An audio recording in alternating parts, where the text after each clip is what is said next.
Wipro Q4 results వచ్చాయి. అయితే ఒకసారి వాళ్ళ పాజిటివ్స్ ఏంటి, నెగిటివ్స్ ఏంటి, అసలు ఏలో ఇన్వెస్ట్ చేస్తున్నారా లేదా, స్టాక్ ఫ్యూచర్లో ఎలా బిహేవ్ చేయొచ్చు, ఇవన్నీ మాట్లాడేసుకుందాం. ఒకసారి క్వార్టర్లీ నెంబర్స్ వస్తే రెవెన్యూ అండ్ మార్జిన్స్ బాగానే గ్రో అయ్యాయి.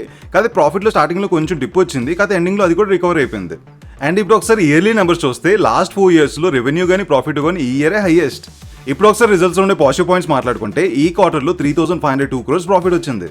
సో లాస్ట్ క్వార్టర్తో కంపేర్ చేసుకుంటే 12% గ్రోత్ అండ్ రెవెన్యూలో 3% గ్రోత్ వచ్చింది. విప్రో హిస్టరీలోని biggest 15,000 crores worth of shares ని బైబ్యాక్ చేస్తామని కంపెనీ అనౌన్స్ చేసింది.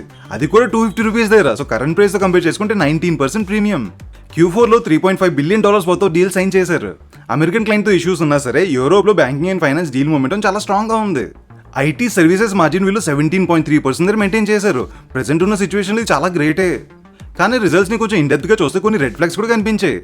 వీళ్ళు నెక్స్ట్ క్వార్టర్కి -2% ప్రాఫిట్ ప్రొజెక్షన్ ఇచ్చారు. ఎందుకు మీ ప్రాఫిట్ తగ్గిపోతుంది అనుకుంటున్నారని అడిగితే అమెరికన్ క్లయింట్ ఒక ఇష్యూ అని చెప్పారు. ఒక్క క్లయింట్ ఇష్యూ వల్లే వీళ్ళు ప్రాఫిట్స్ 2% పడిపోతాయి అనుకుంటే ఇది పెద్ద రెడ్ ఫ్లాగే. March 1 నుంచి వీళ్ళు ఎంప్లాయీస్కి శాలరీ హైక్స్ ఇస్తారు కదా, దానివల్ల మార్జిన్స్ ఎఫెక్ట్ అవుతాయని వాళ్ళే చెప్తున్నారు. వీళ్ళు గ్రోత్ కోసం మైండ్ స్ప్రింట్ లాంటి కంపెనీని కొంటున్నారు. సో ఫాస్ట్గా అన్ని సెట్ అవ్వకపోతే మార్జిన్స్ అండ్ ఎగ్జిక్యూషన్లో కొన్ని ఇష్యూస్ రావచ్చు. అండ్ ఇప్పుడు ఒకసారి వీళ్ళు ఏ పరిస్థితి ఏంటో చూస్తే మేనేజ్మెంట్ ఏమో ఏ నేటివ్ కంపెనీగా మారుతామని చెప్తున్నారు. కాకపోతే వీళ్ళు అసలు ఏం చేస్తున్నారో ఒకసారి చూద్దాం.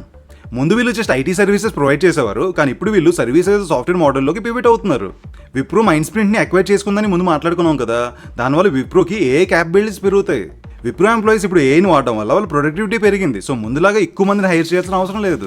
కానీ ఇక్కడ అసలేం ట్విస్ట్ ఏంటంటే విప్రో ఏమో ఏ కంపెనీగా మారుతామని చెప్తున్నారు, కానీ అలాంటప్పుడు ఈ 15,000 crores బైబ్యాక్కి వాడుకునే బదులు R&Dకి పెట్టవచ్చు కదా, ఏ R&Dకి.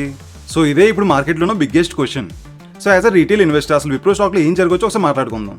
వీళ్ళు నెక్స్ట్ క్వార్టర్కి ఇచ్చిన వీక్ ప్రొజెక్షన్స్ అండ్ మార్చ్ నుంచి వచ్చే శాలరీ హైక్స్ వల్ల షార్ట్ టర్మ్లో స్టాక్ కొంచెం ప్రెషర్ ఉండొచ్చు. కానీ 15,000 crores వర్త్ బైబ్యాక్ అనేది స్టాక్ గట్టిగా క్రాష్ అయిపోకుండా క్వశ్చన్ లాగా సపోర్ట్ ఇస్తుంది. సో ఫైనల్గా నేను చెప్పేది ఏంటంటే షార్ట్ టర్మ్లో వీళ్ళు బైబ్యాక్ వల్ల స్టాక్ హోల్డ్ అయినా సరే లాంగ్ టర్మ్లో మాత్రం ఏ గ్రోత్ ఎలాగుందని దాన్ని బట్టి వీళ్ళు ఫ్యూచర్ డిసైడ్ అవుతుంది. నెక్స్ట్ ఇంకా చాలా క్వార్టర్లీ రిజల్ట్స్ రాబోతున్నాయి. సో అవన్నిటి కోసం మా ఛానల్ని సబ్స్క్రైబ్ చేసుకోండి. నెక్స్ట్ వీడియోలో మళ్ళీ కలుద్దాం.